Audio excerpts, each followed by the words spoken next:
is there's a theme. And the theme of these plagues and the theme of the plagues in Revelation is to get people to understand the plan of salvation, repent, and just stop it. Stop trying to be your own God. Stop trying to do things your own way. And when we talk about the plagues in Exodus, and we study them ad nauseum, they had a purpose that's a little different than the plagues in Revelation. The plagues in Exodus are to teach the Egyptians a lesson, to teach the world a lesson that he's bringing out a chosen people, and that you need to do what this chosen people does. And that's where we are today. In the end times, it's last chance, because they recall back to the Exodus, we recall back to these 10 plagues to remind ourselves how good God is to his people and how bad he is to bad people. And that's going to go on for a couple thousand years, right? Or, up until now. But then the next time we see these plagues, it's not teaching you a lesson. It's you better shape up or you're not going to get to spend eternity in a good place.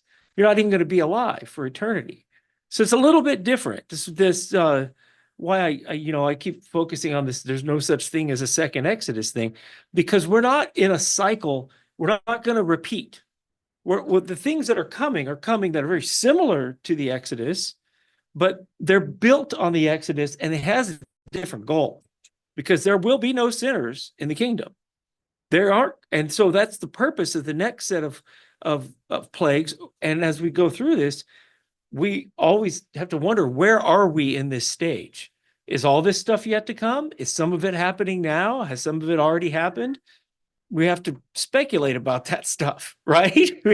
But the message of Yeshua, that I do wish that the Casting Crowns folks would learn the sacred names, because that would be a perfect song if they had the sacred names, right? Is that you have to accept him, and he takes away your sin, and then you have access to the kingdom. And that song is that that trumpet's going to sound. At some point, that trumpet's going to sound. There's a verse in Revelation that says, "Let him who sinned continue in sin." There's a point in which it's too late, and there was a point in which it was too late in Exodus, where a lot of people died. A lot of soldiers died in the Red Sea. Those people are going to get resurrected. They died the first death, right? But this stuff that's coming has a bit more of a permanence to it than that.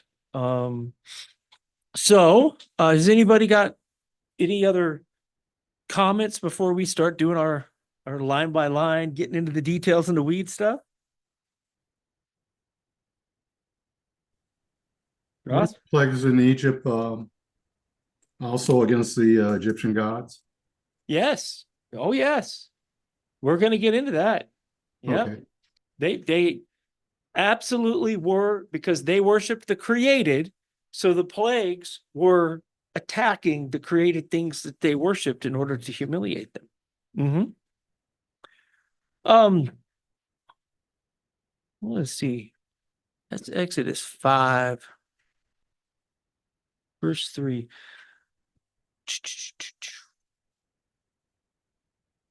I'm looking at Genesis 6 here, not Exodus 6. That's why I'm like, what am I looking at? Okay. Okay. So God spoke further to Moses and said, "I am Yahweh, and I appeared to Abraham, Isaac, and Jacob as God Almighty, but by my name, Yahweh, I did not make myself known to them." First, in this phrase right here, he does say Ani. He actually does say, "I am Yahweh." In Exodus 3, where he talks to Yeshua, and all our Bible says, "I am," he doesn't say, "I am." That's just our Bible's rendering of what he says. He says, Haya Asher Haya, which doesn't really translate, which means the eternal or the one being. And so when they brought it into English, they changed that to "I am," meaning I exist, I was, and I will always be. But here he actually does say Ani Yahweh. So that's just a differentiation I like to make. But because they put in English "I am," and Greek kind of has the same thing in Exodus 3, People think everywhere in the New Testament that somebody says I am, that means they're claiming to be God. And they're just saying, it's just saying I am. Like, are you Chris? Yeah, I am, right? I didn't just claim to be God, right? You have to look a little deeper than that. Now about this business about him by my name, Yahweh, I did not make myself known to them. You know, Genesis 12:18, 13:4, and 21:33 say Abraham called on the name of Yahweh. And so I'm like, well, what does that mean? And I got into the Masoretic text, says same thing. Septuagint says same thing. Went and looked at Sepharia.org because I do like to use the, when I don't have an answer, right? Why not look at what the rabbis say, right? I don't care, right? Everybody gets all worked up about that, but they've been studying the same text for thousands of years before us. They might have some insight, They don't know either, right? And so if you guys have any insight on that one, let me know. My only speculation is that in Exodus 3, he says, tell them Haya Asher Haya sent you. And the next line says, I'm Yahweh. So he did explain his name to Moses, which he didn't do to the previous people. Yeah. He explained that his name, Yod-Heh-Vav-Heh, means an eternal being. And so that's why when people have these pronunciations, the pronunciations have to equate to what the word actually means. And so it has to be pronounced in a way that means that Yahweh is eternal, as an eternal being. So sometimes when they put Y-A-H in front of some other word, it means a different thing. And so it's tricky. Everett, what you got? Yeah, the fact that Yah explained it to Moses may explain why the name appears earlier, if you will, in time in Moses' account, is because he knew who he was talking about, and so he may have used the name in that location. I mean, it's sort of speculation, but it's not certainly beyond the realm of possibility. Right. That Moses plugged in the name in those accounts, that Abraham didn't actually know the name, but Moses put it there because he knew the name. Yep. That's not out of the realm of possibility too. But he says he established his covenant with them to give them the land of Canaan, the land in which they sojourned. Furthermore, I've heard the groaning of the sons of Israel because the Egyptians are holding them in bondage, and I have remembered my covenant. So say therefore to the sons of Israel, Ani Yahweh, I'm Yahweh, and I will bring you out from under the burdens of the Egyptians. I will deliver you from their bondage. I will also redeem you with an outstretched arm and with great judgments. Then I will take you for my people, and I will be your God, and you shall know that I am Yahweh, your Elohim, who brought you out from under the burdens of the Egyptians. I will bring you to the land which I swore to give to Abraham, Isaac, and Jacob, and will give it to you for possession, Ani Yahweh. So Moses spoke thus to the sons of Israel, but they didn't listen to Moses on account of their despondency and cruel bondage. I mean, that's not an unreasonable position. You are, he said, look, Yahweh's going to miraculously deliver you guys. I got you covered. And they're like, I don't think that's the case, buddy, right? They're surrounded by soldiers. They're overwhelmed with work and they're slaves, and, they didn't believe. So Yahweh told Moses, says, go tell Pharaoh. He didn't reject them for their rejection of him, right? And doesn't the New Testament say, for while we were yet sinners, Christ died for us, right? So this is an establishment of the gospel here. Yahweh says he's going to do this, and he's going to save these people, and he does drag them out of Egypt kicking and screaming, okay? And he says, no, I'm bringing you out. I didn't ask you, I didn't invite you into the promised land. He said, I'm taking you to the promised land. You're going to go to the promised land. And so, so go tell Pharaoh, king of Egypt, to let the sons of Israel go out of his land. But Moses spoke before Yahweh, saying, Behold, the sons of Israel have not listened to me. How then will Pharaoh listen to me? For I am unskilled in speech. Yahweh loves an underdog. The last shall be first, and the first shall be last. He loves to put people in place because, like with Gideon and like with Yeshua, right? If it looks like if the Hebrews were able to fight their way out of Egypt, they would have said, "We did it." That's what he doesn't like. He doesn't like it when people say, "I did it." He wants them to give him the credit. So he's going to let it play out. Yahweh spoke to Moses and gave them a charge to the sons of Israel to bring them out. Do it. All right. Then it lists all of these people. Brrr. Yep. So it came about in the day when Yahweh spoke to Moses in the land of Egypt, that Yahweh spoke to Moses, saying, I'm Yahweh, speak to Pharaoh, king of Egypt, all that I speak to you.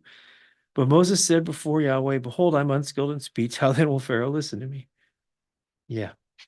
And then Yahweh says to Moses, see, I make you as God to Pharaoh, and your brother Aaron shall be your prophet. You speak all that I command you, and your brother Aaron shall speak to Pharaoh, that he let the sons of Israel go out of his land. This is establishing the relationship between Yahweh and Yeshua, right? This is the same thing. When he comes, he says, I didn't do anything on my own initiative. As I see, I do. As I see, I judge. I did everything that the Father showed me to do. This is a precursor to that. And this is why Moses is so blessed, because he does it that way. And when Moses was walking around in Egypt from here on out, who are those people looking at him as more powerful than Pharaoh? And they were taught that Pharaoh was a god. And here's Moses. So they're going to look at Moses and go, okie dokie. But he says he's as God to Pharaoh. This is why, one of the reasons why Moses is considered the most humble person ever, because he had all this authority and never let it go to his head. He never said he did any of it. You know, he did get busted for striking that rock, though, because he did that on his own initiative. So he says he's going to harden Pharaoh's heart. So he's going to multiply signs. And Pharaoh does not listen to you. I will lay my hand on Egypt and bring out my hosts, my people, the sons of Israel, from the land of Egypt by great judgments. The Egyptians shall know that I am Yahweh when I stretch out my hand on Egypt and bring out the sons of Israel from their midst, which is a parallel to the Revelation 6 plagues and the Revelation plagues, that we now have rockets that go up and come down and park. We've been able to call down fire from heaven now for about 60 years, right? We've got rockets and missiles and all kinds of stuff. And we've got wonderful technology and things that defy reason. At the end of days, we're going to have things that nobody can explain and that are going to come out of season. So it's like when we can predict when the moon's going to turn red, right? Yeah, which is kind of cool. And it is neat, right? When you had those tetrad moons like a decade ago. But when the moon turns red and nobody can explain why, pay attention, right? Right? When we can predict it with your astronomy and everything, that's probably not the sign that he's talking about. So Moses was 80 years old and Aaron 83 when they spoke to Pharaoh. And Yahweh spoke to Moses and Aaron, saying, when Pharaoh speaks to you, saying, work a miracle, you'll say to Aaron, throw your staff, throw it down before Pharaoh, that it may become a serpent. So Moses came to Pharaoh, thus they did, just as Yahweh had commanded. Aaron threw his staff down before Pharaoh and his servants, and it became a serpent. Then Pharaoh called for the wise men and the sorcerers, and they also, the magicians of Egypt, did the same with their secret arts. For each one threw down his staff, and they turned into serpents. But Aaron's staff swallowed up their staffs. Yet Pharaoh's heart was hardened. Is it me, or does that not look like that's like a parlor trick, right? That's not like an earth-shattering, like, golly, I better listen to this guy, right? He turned that stick into a snake, right? It's not really, it's kind of gross, but it's not, did the same thing. Yeah. So it wasn't really, we really didn't see them. Yeah. Yeah, exactly. So he says, Yahweh said to Moses, Pharaoh's heart is stubborn. He refused to let the people go. Yeah. I mean, really, that was like, it's like fireworks or something. A little bit would be more, more startling to him.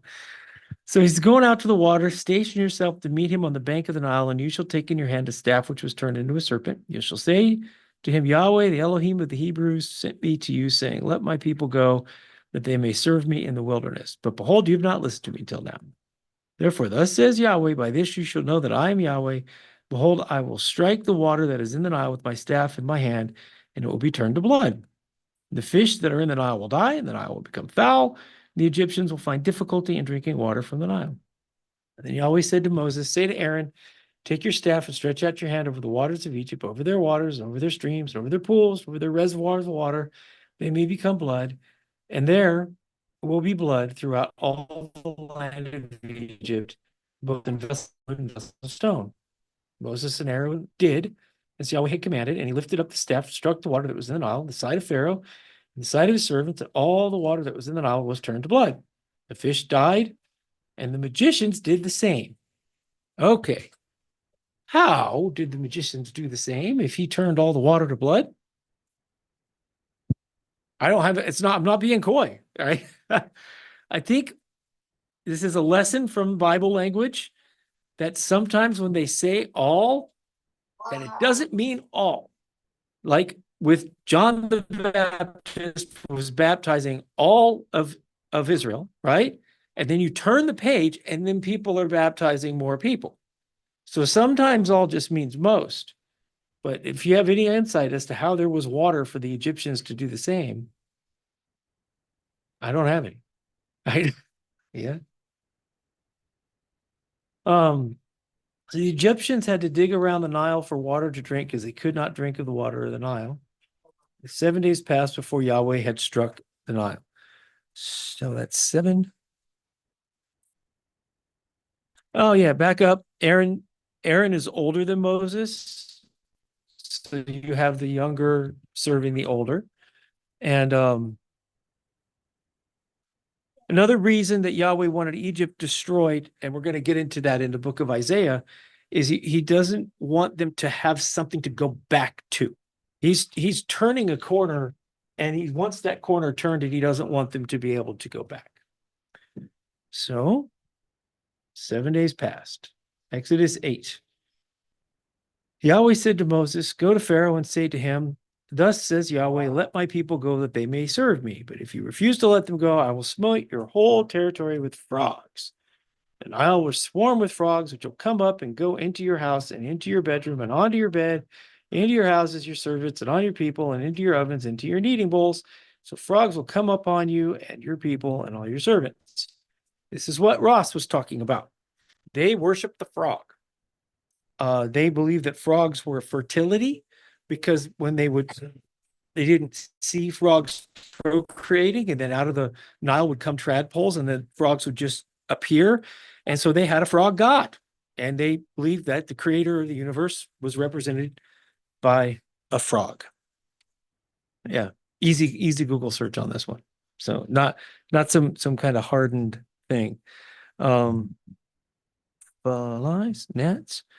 They equated frogs with that. And so Yahweh is shaming their creation belief system by bringing up all these frogs and killing them because they would hold the frogs to be sacred. They would hold the frog image to be sacred. And so Yahweh said to Moses, stretch out your hand with your staff over the rivers and the streams and the pools and make the frogs come up on the land of Egypt. Aaron stretched out his hand over the waters of Egypt, and the frogs came up and covered the land of Egypt. Now, the magicians did the same with their secret arts. Again, how does this work, right? Right? If the whole land is covered with frogs and the frogs are coming up out of the Nile and they go, ooga booga, right? They did it too, right? Like, I don't know. But there were so many frogs, I guess the magicians couldn't get rid of them because Pharaoh called for Moses and said, entreat the entreat Yahweh that he remove the frogs from me and from my people, and I will let the people go. And Moses said to Pharaoh, the honor is yours to tell me, when shall I entreat for you and your servants, for your people, that the frogs may be destroyed from you and your houses, that they may be left only in the Nile? And he said, tomorrow. So may it be according to your word, that you may know there was no one like Yahweh our Elohim. So you got frogs all over the place. And I guess the miracle here is that if they go away at a certain time, that, that it was Yahweh that did it. They didn't just go away on their own. So the frogs will depart from your houses. And so Moses and Aaron went out from Pharaoh. Moses cried to Yahweh concerning the frogs, which he had inflicted upon Pharaoh. Yahweh did according to Moses, and the frogs died out of the houses in the courts, but they piled them up in heaps. And the land became foul. When Pharaoh saw there was relief, he hardened his heart, but did not listen to them, as Yahweh had said. Now, this is something that they teach you in management school and classes, is don't put Band-Aids on problems. Because if it's a problem and you put a Band-Aid on it, it stops being a problem, and then you stop caring about it. And you leave the Band-Aid in place for years and years and years. The frogs stopped, they're piled up. Pharaoh hardens his heart because the crisis is averted, where everything's back to normal. Isn't that what happened after 9/11? Everybody went to church like twice, right? Right? And they're like, oh, all right, our army's got this one taken care of. We don't have to worry about it anymore. And that's, that's a big problem. Because they should have given Yahweh credit.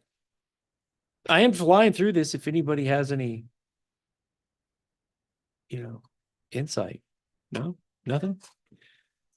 So the gnats,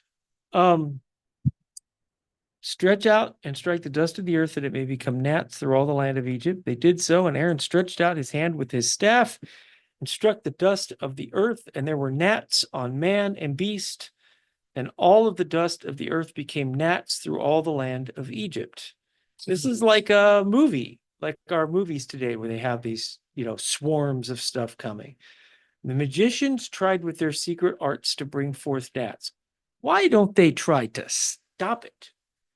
Why would they be like, let me add some gnats to the mix, right? Right? Seems like if they could stop it, then they would be more powerful than Yahweh. But they couldn't do it. And the magicians said, this is the finger of Elohim. But Pharaoh's heart was hardened, and he did not listen to them, as Yahweh said. Yes, sir. Well, they probably didn't have any power to undo the word of God. Like if God says something, that's a sure thing. So I think they were just powerless over it, and all they could do was try to copy it. And I think about your questions of like how are they copying it? I think it doesn't really say, but I think they probably just were able to do it on like a really small scale. Yeah, probably. Yeah. All right. So the flies. Yahweh said to Moses, rise early in the morning and present yourself before Pharaoh as he comes out to the water, and say to him, thus says Yahweh, let my people go that they may serve me. For if you do not let my people go, behold, I will send swarms of flies on you and your servants and all the people in your houses, and the Egyptians will be full of swarms of flies, and also the ground in which they dwell. But on that day, I will set apart the land of Goshen, where my people are living, so that no swarms of flies will be there, in order that you may know that I, Yahweh, am in the midst of the land. I'll put a division between my people and your people. Tomorrow this sign will occur. Now, this is where people start getting into that kind of rapture mentality, because he does, throughout history, preserve people in the fire, in the problem. And so at this point, these are flies. There's no reason for flies not to be able to go in and out of how would a fly even know where Goshen started and where Goshen stopped? So he starts to separate the people here, but this is a sign for Pharaoh, but it's also a sign for the Israelites. The Israelites are going to be in Goshen, and they're going to be like, this is pretty good. We're not getting the flies. And Yahweh did so. There came great swarms of flies into the house of Pharaoh and the houses of his servants and the land was laid waste because of the swarms of flies of all the land of Egypt. And Pharaoh called for Moses and Aaron and said, "Go sacrifice to your God in the land." But Moses said, "It is not right for us to do, for we will sacrifice to Yahweh our Elohim what is an abomination to the Egyptians." And if we sacrifice what is an abomination to the Egyptians before their eyes, will they not then stone us? So now Pharaoh is just now getting to that compromise stage, right?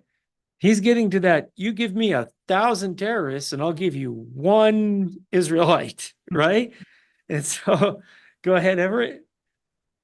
Yeah, the fact that there was a distinction between Goshen and the rest of the land also talks to the perspective that, well, these plagues were just sort of a normal natural occurrence. And I mean, maybe to a certain degree they were, but when you turn the water to blood, you're, I mean, if you do it through a natural process, it's because there are a bunch of algae that builds up, makes a red tide.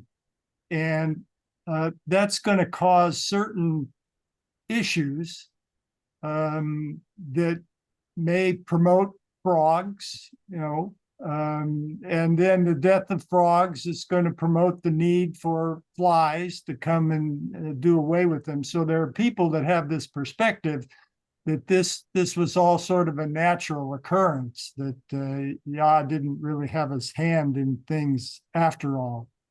But of course, the division with Goshen, that isn't explained in that whole issue. Right. Exactly. So Pharaoh reneged again, and they wanted to go 3 days journey, and he'll say, you shall not go far away, and make supplication for me. Right? And Moses said, I'm going to go out from you, and I shall make supplication to Yahweh that the swarms of flies may depart from Pharaoh, from his servants, from his people tomorrow. Only do not let Pharaoh deal deceitfully again in not letting us go to sacrifice to Yahweh. So Moses went out from Pharaoh and made supplication to Yahweh. Yahweh did as Moses asked, removed the swarms of flies from Pharaoh and his servants and from his people. Not one remained. But Pharaoh hardened his heart, did not let the people go. Yep. Same story. He just keeps not doing it. So now we get to livestock. Now these guys worshiped livestock. This is a pretty big escalation, right? It's why they made a golden calf, because the Egyptians worship calves and sphinx and stuff like that. They want to go 3 days journey because they don't want the Egyptians to see them killing things that they worshiped. And I think like Hindus today, Hindus today worship elephants. They think reincarnation and stuff like that. So Yahweh said to Moses, go to Pharaoh and speak to him. Thus says Yahweh, the God of the Hebrews, let my people go that they may serve me. If you refuse and let them go, continue to hold them, hold the hand of Yahweh will come with a very severe pestilence on your livestock, which are in the field, the horses, the donkeys, the camels, herds, the flocks. Yahweh will make a distinction between the livestock of Israel and the livestock of Egypt, so that nothing will die of all that belongs to the sons of Israel. Yahweh set a definite time, said tomorrow, Yahweh will do this thing in the land. So Yahweh did this thing on the next day, and all the livestock of Egypt died, but all of the livestock of the sons of Israel, not one died. Pharaoh sent, and behold, there was not even one of the livestock of Israel dead, but the heart of Pharaoh was hardened. So what does this do to Egypt? Now, beasts of burden are how they move around. Chariots need horses. Somehow they still have something to drive the horses, chariots, on the 10th plague. This is another case of all not being all, right? But this is bankrupting their country.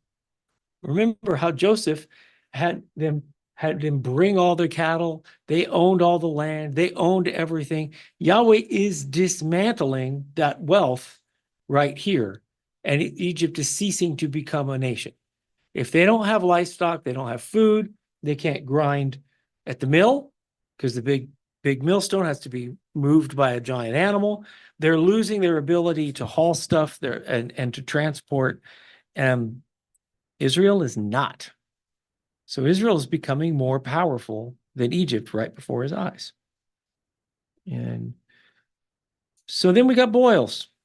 Take for yourselves handful of soot from a kiln and let Moses throw it toward the sky in the sight of Pharaoh. It will become fine dust over all the land of Egypt and will become boils breaking out with sores on man and beast through all the land of Egypt. So they took from a kiln, stood before Pharaoh, and Moses threw it toward the sky, and it became boils breaking out with sores on man and beast. See, there's beasts. Okay, just pointing out there's still some beasts. The magicians could not stand before Moses because of the boils, for the boils were on the magicians as well as on all the Egyptians. And Yahweh hardened Pharaoh's heart, and he did not listen, just as Yahweh had spoken to Moses. This is the chemical warfare. In my brain, I'm seeing mustard gas hitting them and, and doing them in pretty bad. And they still aren't going to listen. So Yahweh said to Moses, rise up early in the morning and stand before Pharaoh and say to him, thus says Yahweh, the Elohim of the Hebrews, let my people go that they may serve me. For this time I will send all my plagues on you and your servants and your people, that you may know there was no one like me in all the earth. For if by now I put forth my hand and struck you and your people with pestilence, you would have been cut off from the earth. But indeed, for this reason, I have allowed you to remain, in order to show you my power and in order to proclaim my name through all the earth. Still you exalt yourself against my people by not letting them go. Behold, about this time tomorrow, I will send a very heavy hail, such as not been seen in Egypt from the day it was founded until now. So this is my timekeeping thing this week. About this time tomorrow. Today, if we're not accurate to the second, we're bothered.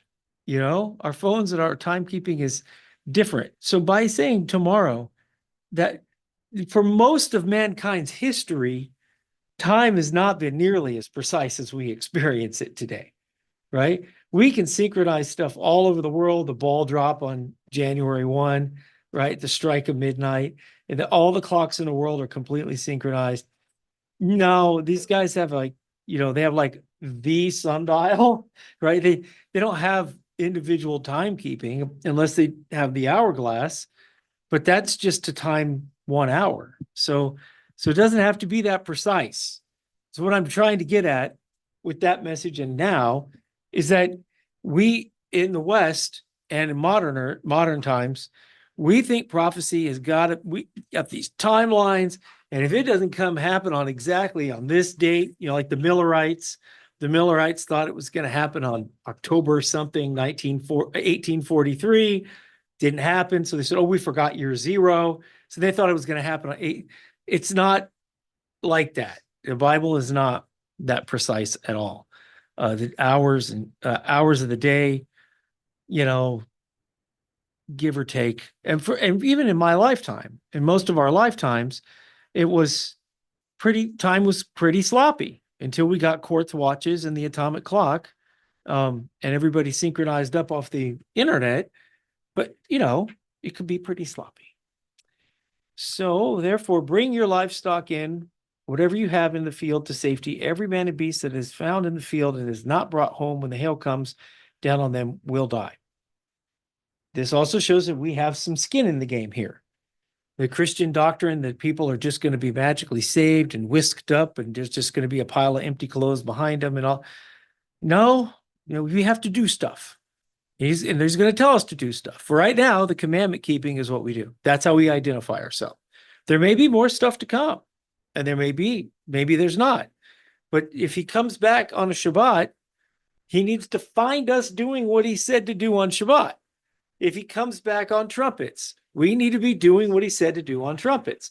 That's how he says, if the Son of Man comes back, will he find faith, right? That's how he finds faith. If he finds people doing what he and his Father told us to do in that book for the 4,000 years, right? They gave us specific instructions on how to identify ourselves, and it's through behavior, by the days we keep and the way we treat other people and who we worship. So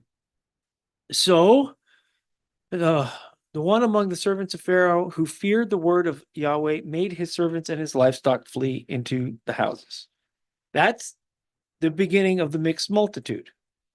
Through these plagues, there are people in Egypt who were looking around going, I know what's good for me. Fear God and keep his commandments, or love God and keep his commandments. So there are Egyptians now who are like, wait a minute. God of the Hebrews kept them from getting the flies. God of the Hebrews keeps protecting these guys. They still have their livestock. So I don't think that Yahweh, he does discern the heart, but if you know what's good for you, right? If that's your motivation for keeping the commandments, I don't think that's a bad motivation. I think it's better to do it out of love, but do it nonetheless. So he who paid no regard to the word of Yahweh left his servants and his livestock in the field. Yahweh said to Moses, stretch your hand toward the sky so that hail may fall on the land of Egypt, on man and beast, and on every plant of the field throughout the land of Egypt. Moses stretched his staff out towards the sky, and Yahweh sent thunder and hail, and fire ran down to the earth, and Yahweh rained hail on the land of Egypt. Have you guys been camping here in the Midwest when the storms come? It's terrifying. Okay. I think we were at Sukkot and we woke up where lightning blew up the carpet we had outside of our RV.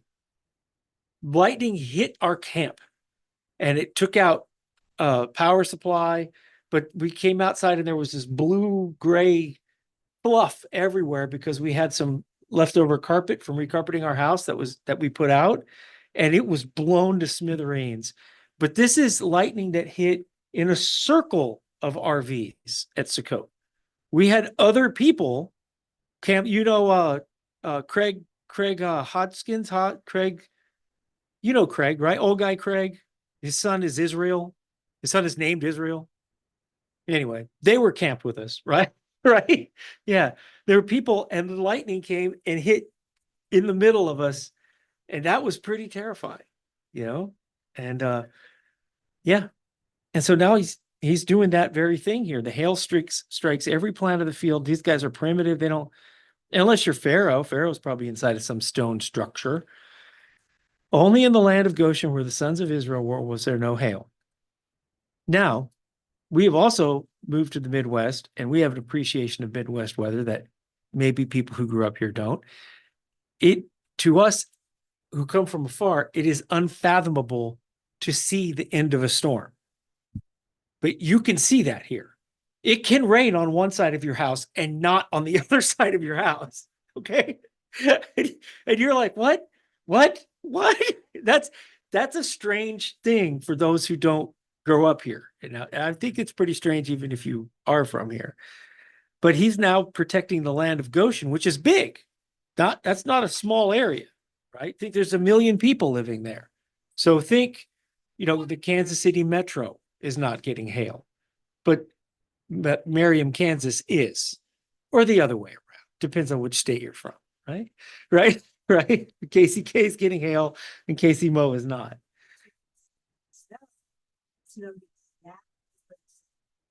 Where the ice.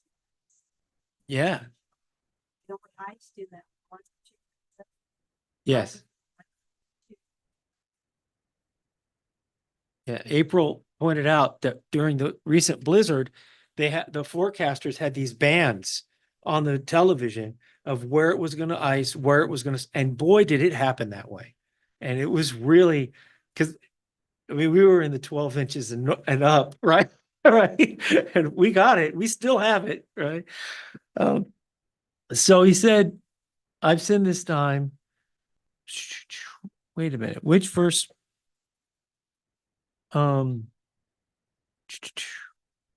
and my people are the wicked ones. All right. Pharaoh sent for Moses and Aaron and said to them, I've sinned this time. Yahweh is the righteous one. I and my people are the wicked ones. Make supplication to Yahweh, for there has been enough of God's thunder and hail. I will let you go, and you shall stay no longer. Wow. Okay. This is like Satan himself saying, I've sinned and God is God. This is a big one. Only problem is it didn't last, right? He hardened his heart. Moses said, as soon as I go out of the city, I will spread out my hands to Yahweh. Thunder will cease and there will be hail no longer, that you may know that the earth is Yahweh's. Now, Moses and Aaron are out walking around in this stuff. Is there like a force field around them? I think there is. Yeah, I think that might get some Egyptians notice too. If these guys can walk around and not be hurt. That's like Rahab on the wall. Rahab lived on the wall of Jericho, which came down, and yet there she was unharmed, and her family. You know, as for you and your servants, I know you don't yet fear Yahweh Elohim. Now the flax and the barley were ruined, for the barley was in the ear and the flax was in the butt. Okay. This is hidden to us English speakers, but this is how we know when this happened. The name of the month Abib, A-B-I-B, is when flax or when barley is in the bud. That word is here.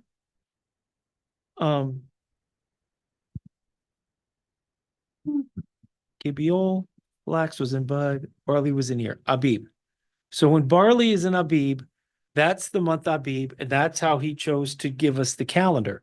So this is the first of the first month of the year, the real first month, Abib 1, the Passover month. And so we know that that's the timing of Yahweh. And why is it in Abib? Why would you not have them start a new life on the real new year? Of course you would, right? Of course they would leave on the real new year. Of course they're going to celebrate the Passover as the 10th plague. So we know if this is the 10th month, from here to the Passover lamb day is 14 days, if this is the first day of the month. So we can get the timing now to days because of those hints. Same thing happens when they cross the Jordan to go into the promised land. That happened in the month Abib, and they had to circumcise themselves and celebrate Passover. So it was exactly 40 years that they were in the wilderness. So even though I just told you time is sloppy, sometimes time is nothing but net. Sometimes it's exact so that we know Yahweh did it. From the going forth to building the temple, from going forth of the decree to build the temple until the Messiah, there's people figure out to be however many years it is. It's exactly those years to when he died. It's exactly that amount of time. It's like 500 and something years. So that way we know that is a miracle, and we can set our clocks by it. We can set our clocks up by when Cyrus, not when the temple was rebuilt, but when Cyrus told them to rebuild the temple. That was a written decree. And from that point until the Messiah's crucifixion was exact. So Moses said, as soon as I go out of the city, Moses knew to get himself a gap. But the wheat and the spelt were not ruined, for they ripen late.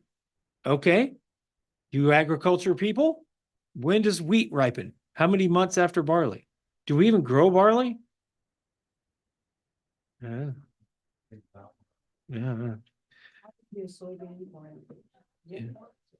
Soybean and corn. Yep. Oh no, there's wheat. Kansas has wheat. Yeah. Yeah, but that will mature in late June and July. Yeah. But I don't know anything about it. Yeah. That grows north where they make the beer. Wisconsin. Yeah, Illinois. So Moses went out, spread out his hands to Yahweh, and the thunder and hail ceased, and rain no longer poured on the earth. When Pharaoh saw that the rain and the hail and the thunder had ceased, he sinned again and hardened his heart, he and his servants. Pharaoh's heart was hardened, and he did not let the sons of Israel go, just as Yahweh had spoken through Moses. So they're stuck. This is the end of today. Yeah. Now, Moses had authority on earth to control natural disasters. That's pretty impressive. To be given that much authority from Yahweh and to be given the power to actually, he's killing people. That's what they're doing here. They're killing animals, they're killing people. Now they've taken a lot of their beasts away, and they've taken a lot of their food away. So Egypt is really in a bad way right here. This, without, spoiler alert, we've all read the entire thing before, is that these plagues are designed to decimate the nation of Egypt. The last thing they take are the firstborn. What are the firstborn even in the 1950s? What was the firstborn male's job? Was the heir of the house, was the head of the house. So if you're the firstborn male in a blacksmith house, you're going to be a blacksmith. If you're the firstborn in what do they call people who put shoes on horses, right? Huh? A farrier? I didn't know that word at all. Thank you. Okay. Okay. That's not what I was expecting, but yeah. So if you were Prince Charles is now King Charles. All the dukes, the lords, every layer of leadership was destroyed. So the people who, and it doesn't mean children, it means firstborn. They took the firstborn men and, and probably women too. And so the nation lost its leadership. It lost its ability to actually function. All of these plagues have what Ross talks about, the effect of humiliating their gods and humiliating the people, but it also turns the nation into rubble. Yes, sir. There is a papyrus. It's the largest known papyrus that we have, and one of the oldest, and it's called the Ipuwer papyrus. Ipuwer was a scribe during this period of time in Egypt, and he wrote quite a bit about this, all of these things that happened. Oh, and he talks about how the trees are completely stripped of everything. He talks a lot about this. And but yes, Ross is right. All of these plagues go after one of the specific gods that they had. And toward the end of his papyrus, which is after the army has been destroyed, and the nation falls into total chaos. yeah. And it's just anarchy. But one of the last things that Ipuwer writes is, if I knew where God was, I would serve him. And it's just it's a pretty interesting story about Ipuwer and his papyrus. But he goes into all of these plagues. Well, I don't want to say all. I don't think that's right. But a lot of the plagues. All right. That's cool. But he does talk about how their entire societal structure is completely destroyed, and just gangs of people running wild, and like it's just complete anarchy. Yeah. Right. Yeah. That's we're not far away from that in Los Angeles, and in many parts of our own country today is chaos. Everett? Yeah, I'd heard of that papyrus, I think, before, but how is that spelled? Or where could it's got to be on the internet somewhere. Where can I find it? I believe that it is IPPAWAR.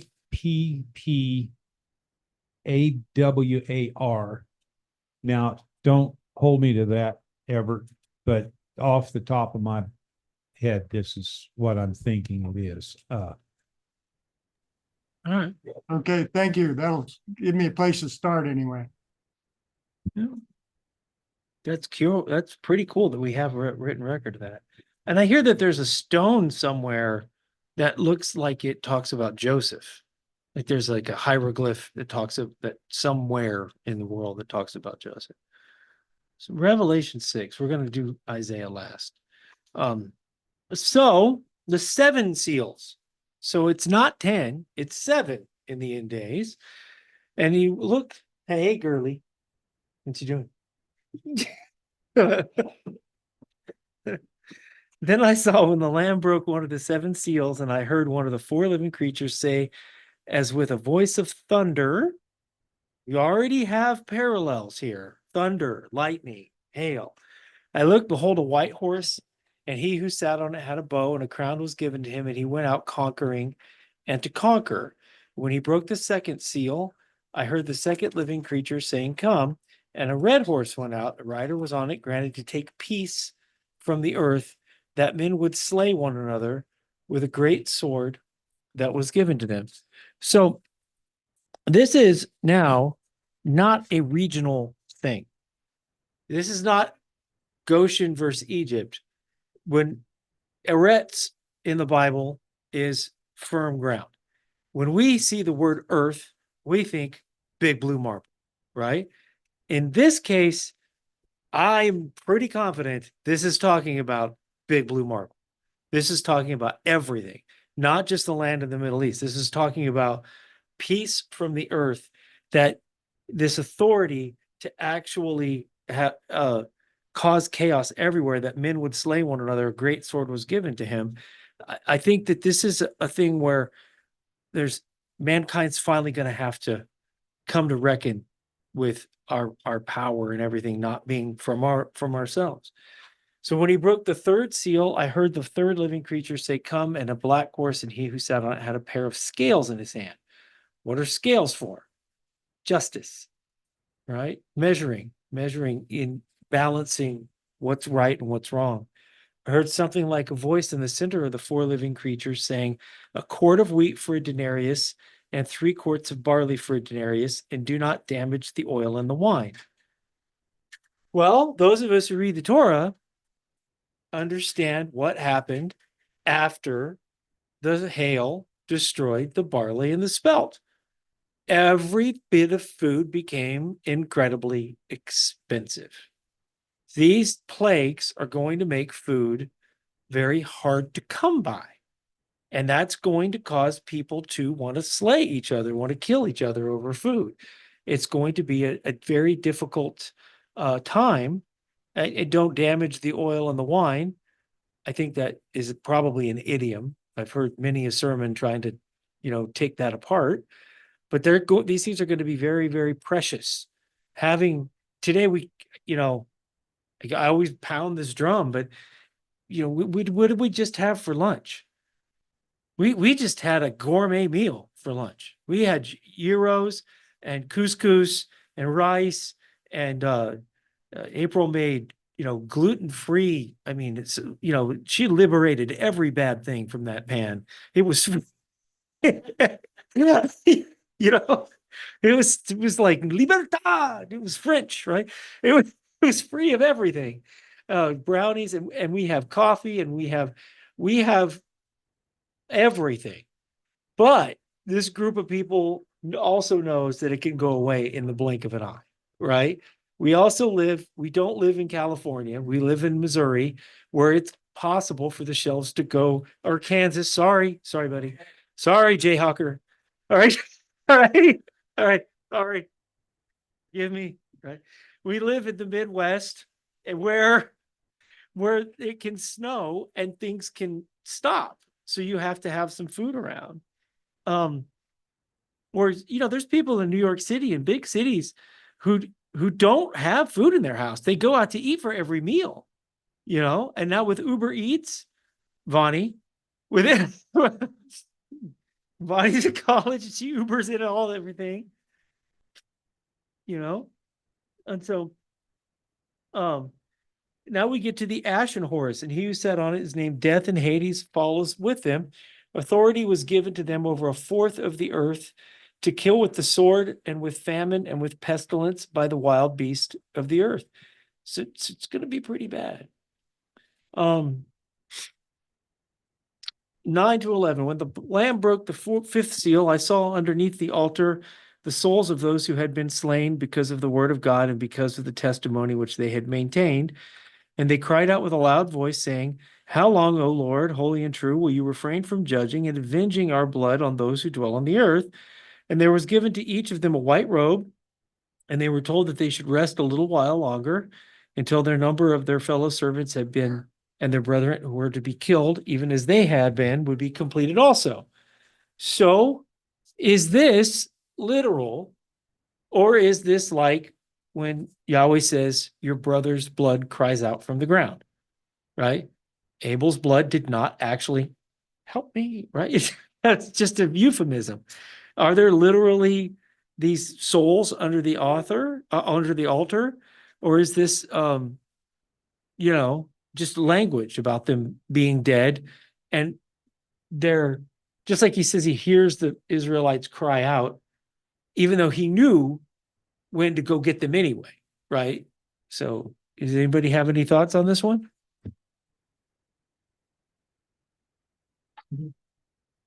Everett? Well, yeah, this is a vision, obviously. And I've heard people even say, see, souls can wear clothes. So, yeah, you Right. can take it all kinds of different ways, but I think Right. it's just recognizing that some have been killed, but yet there are still more to be killed before the Completion. the completion. Yeah. And I was looking for exactly where it was. But there's a verse after the bowl plagues, I think it is, where it says that there it is, Revelation 18:20. I think it actually appears in two cases. Rejoice over her, O heaven, and you holy apostles and prophets, for God has avenged you on her. That is a fulfillment of this promise that Oh, you guys wait a little while. God still has some work to do here, and he will avenge. And then, you will be released from your place there under the altar. So there is, in that way, I think, yeah, it's literal, but it's also very figurative. And yeah. that's sort of rightly dividing the word of truth, is trying to figure out what is literal and what is just trying to give you a picture of future events, that sort of thing. Yeah, and until you said it, I never even dawned on me to try to take the white robe part of it literal at all. As if there was like a steward at a spa handing out white robes, right? It never even, obviously that's figuratively that they're being washed clean, right? They're Yeah. not, but yeah. And this friend of mine, was separating the mind and the body and the soul from one another. And the souls were the ones that were wearing the robes. And so, I mean, it never occurred to me either until he mentioned it. I thought, oh, wow. Okay. Yeah.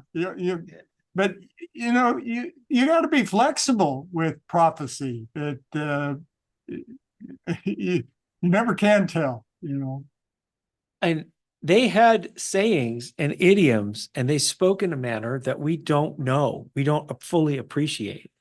The one that I learned that I always hearken back to is giving with a clear eye.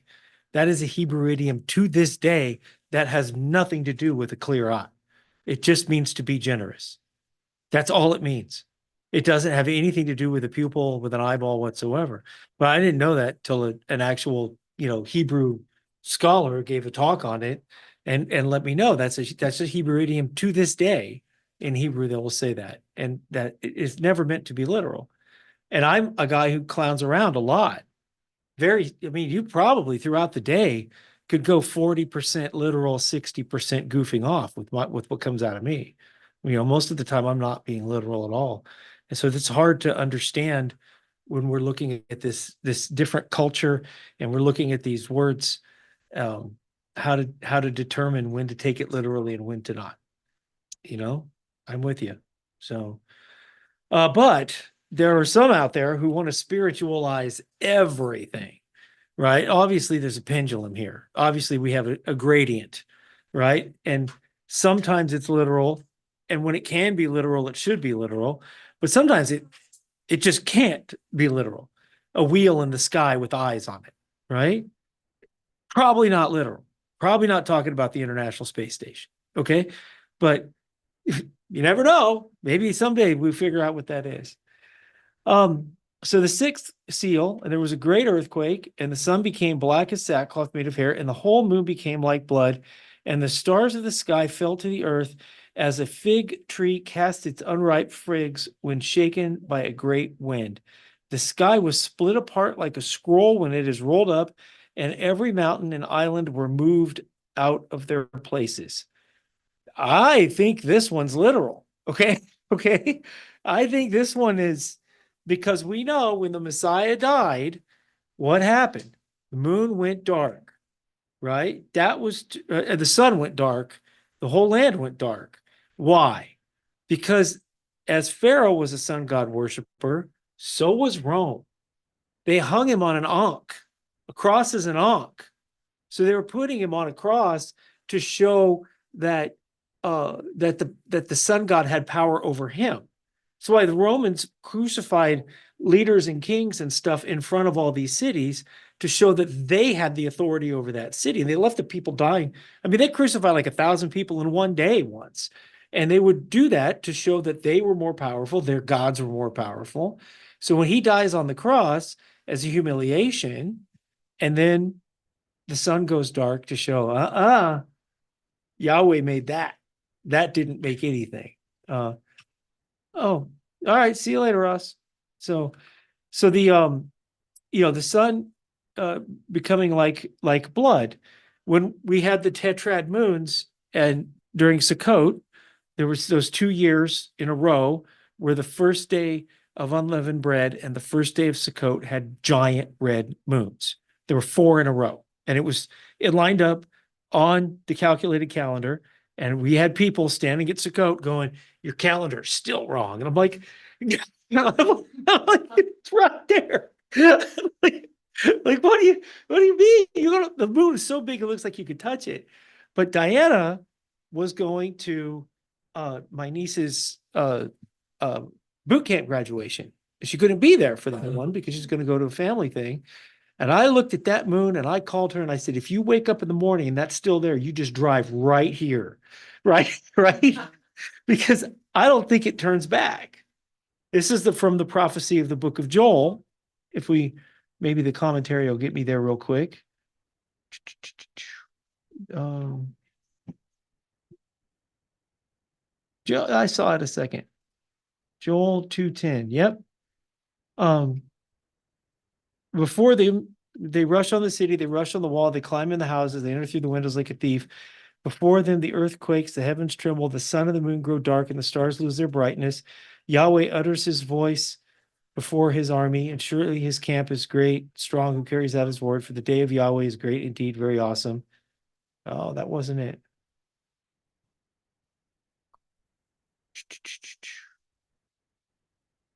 But when it talks about this last time that the moon turning into blood, I think it stays that way. That's just me. I think it stays that way. Does anybody know where to find that real quickly? Well, there's only 3 chapters here, bud. So.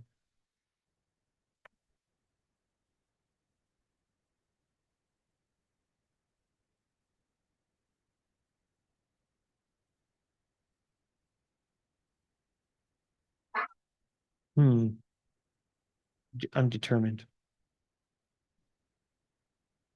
Well, how did I not read that? So it's 3 times here. Acts 2:20 quotes it. The sun will be turned into darkness and the moon shall into blood before the great and glorious day of Yahweh shall come. And then Joel 2:31, which I was just staring right at. The sun will be turned to darkness, the moon into blood before. Right? I mean, clearly it's this exact quote, right? So I think it's going to be like not just a flash in the pan. I think that the moon's gonna, it's gonna be dark, and there's gonna be a red moon hanging up there, and it's gonna be there probably for a while.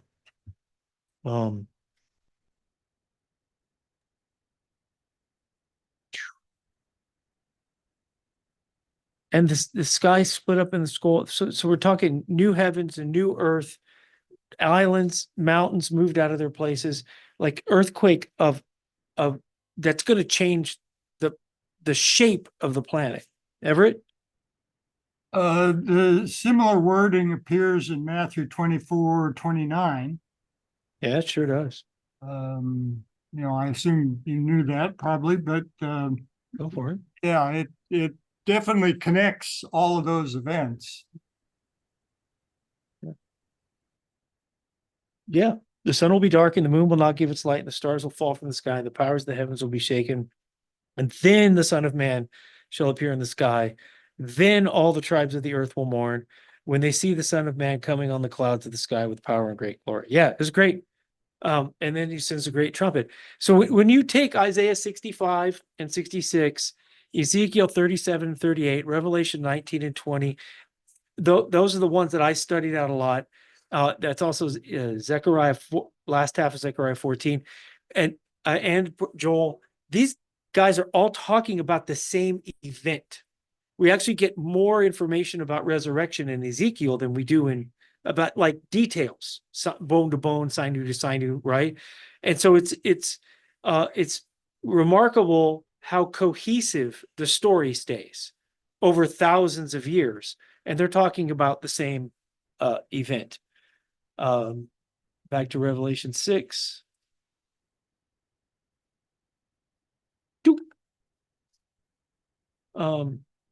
The king, this is, the sky was split apart, and the kings of the earth, the great men and the commanders, the rich and the strong, the slave and the free, hid themselves in caves and among rocks and in mountains. And they said to the mountains of the rocks, fall on us and hide us from the presence of him who sits on the throne, from the wrath of the Lamb, for the great day of their wrath has come, and who is able to stand? It says there, by the way. That's plural, by the way. Just want to point that out, right? But this is kind of the theme is that the Exodus plagues were there to teach people a regional lesson and then bring them into Canaan. And so then they would have the story, and they have the Passover and Sukkot to remind them of their deliverance and what Yahweh did for them. And they were supposed to keep that in mind. And we build on that as far as the end times come, because the whole world is supposed to have a Bible. Today, there's no excuse whatsoever, right? Everybody who has an iPhone, everybody who has an Android phone, everybody who has the internet can have a Bible and can know what happened. And now, unfortunately, Christianity has conditioned people to ignore the first 3/4 of the Bible. They just ignore it completely. And so then when they read the book of Revelation, they come up with the craziest stuff, right? Russia, and this and that, the other, because they don't have the foundation that we do to understand that these things have happened before. The abomination of desolation has happened twice in history. Most Christianity doesn't know that. They don't know that that's happened even one time. And so we have the benefit of studying the entire Bible in order to know that they want to hide in the mountains and the rocks, just like the Hebrews did when they were running away from the Greeks, right? That in Maccabees, and certainly how the Egyptians did when the hail came. When the stuff starts falling out of the sky, our houses aren't going to take it for long. Okay. I've had a roof replaced due to hail once, and it took it, but it didn't take this kind of hail. And when the sky is split apart and when the stars are changed, what is that going to do to us? Right? We get our time from satellites right now. We get a lot of stuff that we depend on today is working off GPS, and we don't even know it. Right? Those satellites are coming down. Okay. And we're gonna be lost. We're not going to be able to navigate to get around. It's going to be pretty bad. Yes, sir.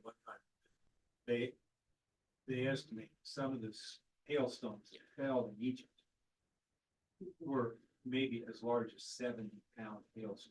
maybe as large as 70-pound hailstones that fell in Egypt. Yeah. Yeah. that, You know. Yeah. From the Scandis, that other, not biblical, right, other people. Oh, yeah, from an extra biblical resort. Yeah. Yeah. And it's going to be, just a remarkable thing. Also, what's interesting here is there are still kings and there are still people. Okay. And so we get in here, we say, not all of the saints are dead yet, is what we get from the white robe story, right? So there's still saints that still have to be killed. There are still kings of the earth. There are still great men and commanders. And this is happening on the entire planet. And people are who you're looking to save you have no chance of it. You know, how much time and effort does the United States and Western nations spend thinking that we may get hit by a meteor?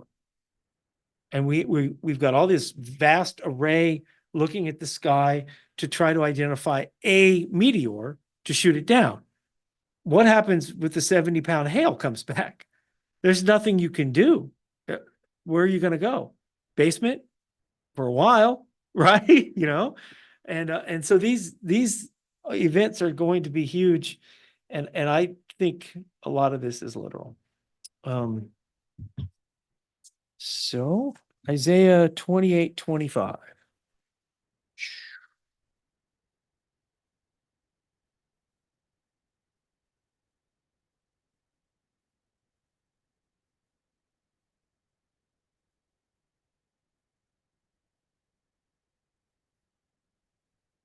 Really? It doesn't really start in the middle like that? In your Torah portion, you said Ezekiel. Just twice I did that today. Ezekiel 28.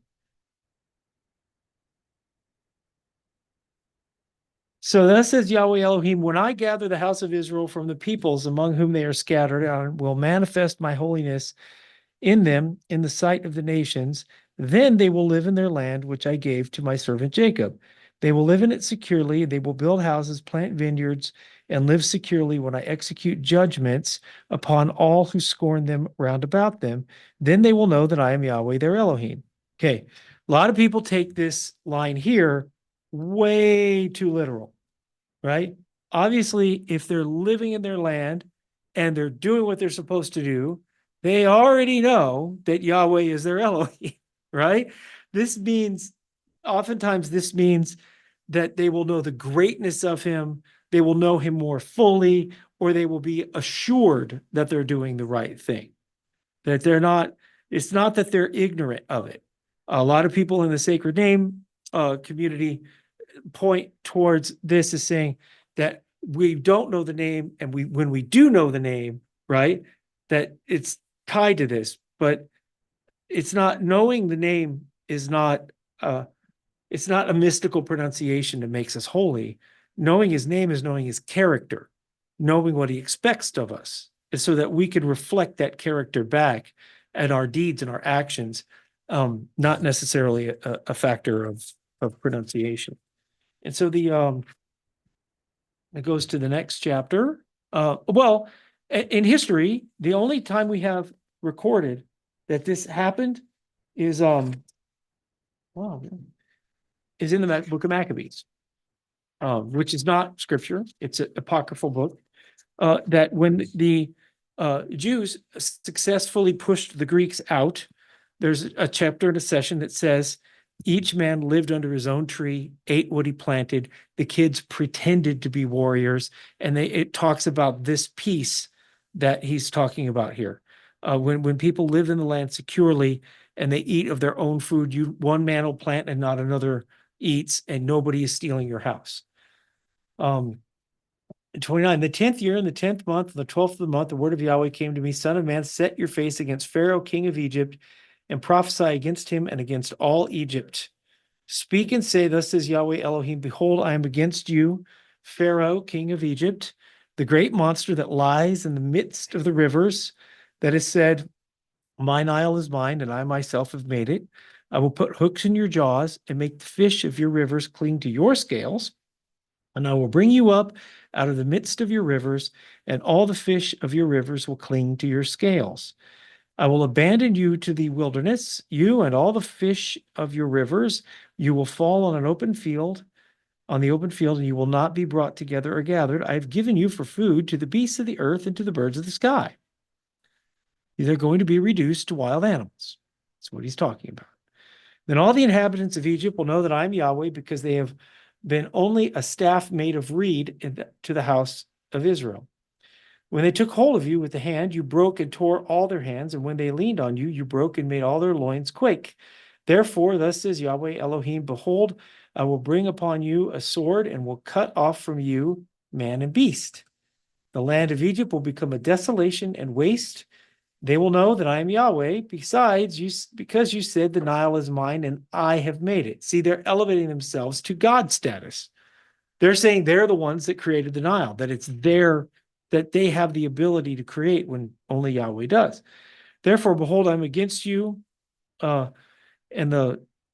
your rivers, and I will make the land of Egypt an utter waste and desolation, from Migdol to Sin, even to the border of Ethiopia. A man's foot will not pass through it, and the foot of a beast will not pass through it, and it will not be inhabited for 40 years. That sounds familiar. So I will make the land of Egypt a desolation in the midst of desolated lands, and her cities in the midst of cities that are laid waste will be desolate for 40 years. I will scatter the Egyptians among the nations and disperse them from among the lands. Thus says Yahweh Elohim, at the end of 40 years, I will gather the Egyptians from the peoples whom they were scattered. I will turn the fortunes of Egypt and make them return to the land of Pathros, to the land of their origin, where they will be a lowly kingdom. It will be the lowest of the kingdoms, and it will never again lift itself up above the nations. And I will make them so small that they will not rule over the nations. And it will never again be the confidence of the house of Israel, bringing to mind the iniquity of their having turned to Egypt. Then they will know that I am Yahweh Elohim. So, what happened? Now in the 27th year in the first month, where the Lord came. So this is, I think, the end of it. What happened was, when Israel got sent into captivity the first time, Jeremiah is with the people, and he goes, and they say, okay, now we believe in Yahweh, right? The place is laid waste. There's nothing left of Israel. And Jeremiah lived through that marauding and didn't get carted off. This is the one where the king got his eyes plucked out and everything, right? And so they said, okay, Jeremiah, we believe Yahweh now. You go talk to him, and whatever he says, we'll do. So Jeremiah goes, does whatever he does to talk to Yahweh, and Yahweh says, okay, tell them they can go anywhere in the earth except Egypt. And he comes back and he tells them that. And you turn the page, and they went to Egypt. Okay. And the women start going back to worshiping false gods and pouring out wine to the queen and baking cakes to the queen of heaven. So the next time that Israel gets scattered is AD 70. So between then and AD 70, Egypt got destroyed. Not exactly the way the Bible says, by the way. There was a battle that Ezekiel prophesies, or Jeremiah prophesies, and one of them prophesied about Egypt going down. There was a battle that took place that time, but it didn't take them out. It was like the next time. So Egypt got destroyed specifically so the Jews would not go there when Rome sacked Judea. They wanted the Jews to be scattered everywhere else. And the net result is what? The gospel. Because all of the people in Judea were scattered to Babylon and to Assyria and to the Roman Empire and that realm, right? They were not in Egypt, which then turns into the West getting Bibles and making Europe and Europe a Christian area over thousands of years. But this is also can be applied to what we were reading in Revelation. And Egypt can be swapped out for Babylon, because at some point Babylon's going to get their just desserts, and we don't believe that to be literally Babylon, right? We don't think that Persia's going to like rise up as a kingdom and do that. We generally believe, I don't want to put too many words in people's mouths, that Babylon is the system of earth today. The confused system of earth that with the governance that we have and the economic system we have. And that, when this falls, which it's going to, and we don't really know how, it's going to be an incredible shock. It's just a short version of it, right? I mean, you're free to explore as you want. There's no absolutes at all when you talk about this end time prophecy stuff. But for me, the things when I raise my eyebrow is when that ship got sideways in the Suez Canal. Okay. That destroyed, whole businesses went bankrupt for just 1 week of a lack of commerce on the Suez Canal. Now you see President Trump is fixated big time on the Panama Canal, rightfully so. Without that, we are very, very vulnerable without that canal. We look at the banking crisis at the end of George Bush's term, was that 2008? When the 2007, 2008, when the banking crisis happened, and the nation of Greenland went bankrupt because they had invested their tax revenue in the United States stock market, and they lost all their revenue. So there's things all over the world right now where when this system falls, it's going to be pretty bad. That's probably why they're so afraid of Trump, because he has no problem kicking over rocks. Right? Let's see what happens if I flip this switch, right? You're like a kid up there. But we do have to have cycles. A lot of this has to do with us not observing the Jubilee. But anybody feel like speculating with me?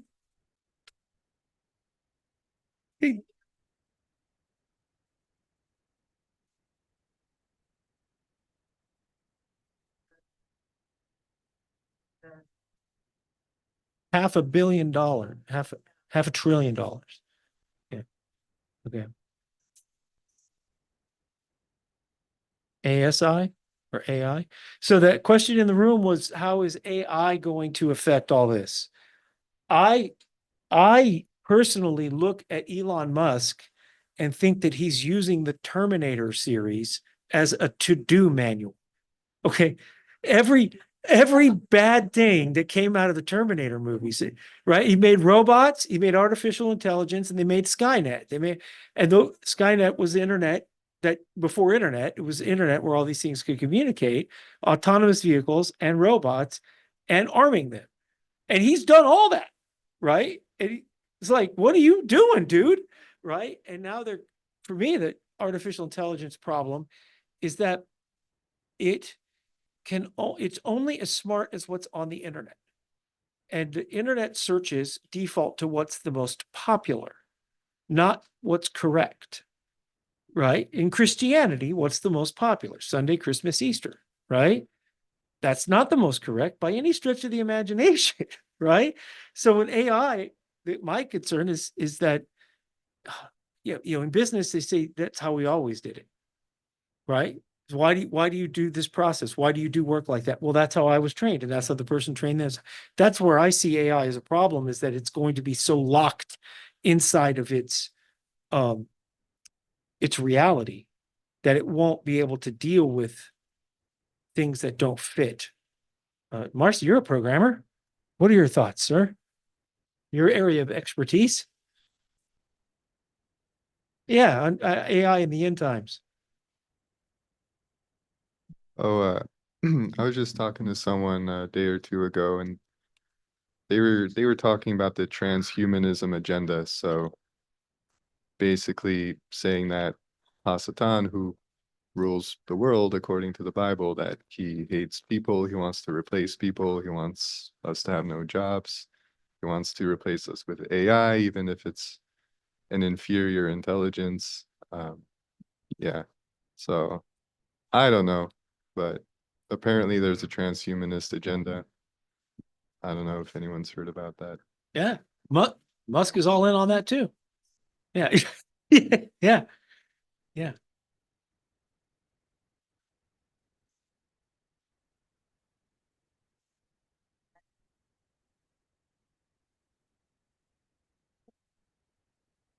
Go ahead, Terry.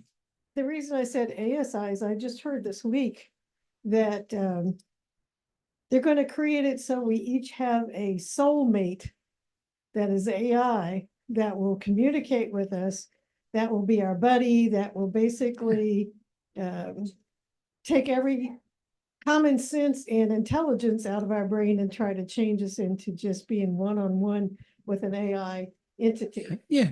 So they're calling it, I think they're calling it ASI, not just AI. Well, what you just described, I saw a demonstration of at a trade show, not in the on television. Yeah, that they've made a companion that's supposed to fit people exactly. But that's not true. You're not supposed to have a soulmate that that complements you to a degree of not being able to correct you or bring you on the right path, right? Yeah, that's a problem though. Yeah. Yeah, but the transhumanism is Musk is wanting to put Johnny Mnemonic. You guys ever watch that movie? Right? That was a Keanu Reeves movie where people could store data in their head. They had USB ports in their head. And he's going to put USB ports in people's heads. He says we can't communicate fast enough with the keyboard, and he wants us to be plugged right into computers. And he's already done it with one guy who was epileptic or paraplegic or something, who they plugged him in, and he was able to think things onto the screen. And he's using this to actually help people walk again. That's pretty noble. But, I remember an ethics class, just 30, 40 years ago, was not, should we be blending seeds? We are so past that, right? Right? Right? It's nothing. Chimeras are everywhere, but I don't know how that's going to take. I don't agree with that philosophy you said. Go ahead. Chimera means taking making hybrid beings. A chimera means like taking splicing DNA together to make a new creature, which is, they want to mix us with pigs, they want to mix us with monkeys, right, in order to blend. That is absolutely encroaching on the creation. If Yahweh was upset about them saying that they created the Nile, how upset's he going to be with people trying to make new species? Right? Yeah.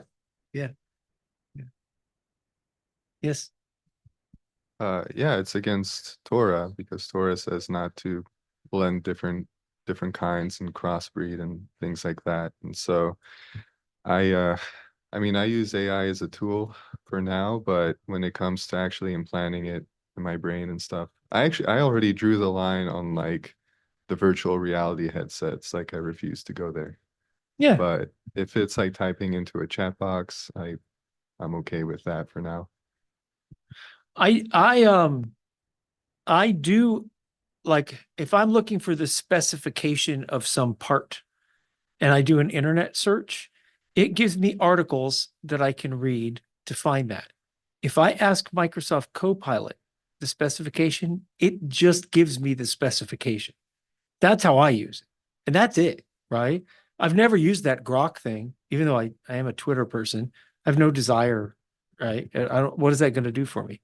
Right. And I've seen Microsoft use artificial intelligence on Microsoft Word to make everybody's grammar and writing style identical. Turn that off. I'm an individual. I'm sorry. I've read Fahrenheit 451. I am not going to be a brick in a wall. Okay. I'm an individual. I am not going to sound like everybody else, nor should you or should anybody. We shouldn't all be fiction people in the Ray Bradbury movies and Animal Farm, right? Where they want to make everybody the same. And that's what that stuff does. When you turn those writing tools on, it makes everybody think the same by changing your thing. But as far as Satan, I think that Satan's mission is to crave worship.